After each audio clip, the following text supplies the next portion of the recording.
Voter তালিকা হালনাগাদের লক্ষ্যে বাড়ি বাড়ি গিয়ে তথ্য সংগ্রহ শুরু হয়েছে। রাজবাড়ীতে হালনাগাদ উদ্বোধন অনুষ্ঠানে প্রধান নির্বাচন কমিশনার কে.এম. নুরুল হুদা বলেছেন, রোহিঙ্গারা যেন ভোটার না হতে পারে সেদিকে বিশেষ নজর রাখা হচ্ছে।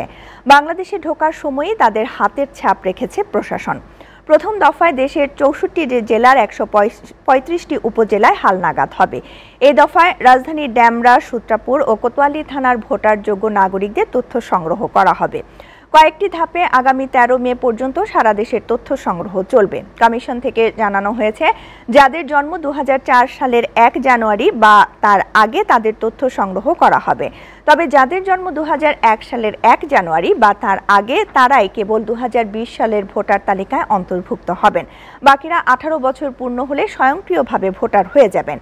এবার পুরুষ ও নারীর পাশাপাশি তৃতীয় লিঙ্গ হিসেবে হিজড়াদের তথ্য সংগ্রহ করা হবে। আগে হিজড়ারা নারী বা পুরুষ নামে ভোটার হওয়ার সুযোগ পেলেও এবার তারা হিজড়া পরিচয়ে ভোটার হতে পারবেন।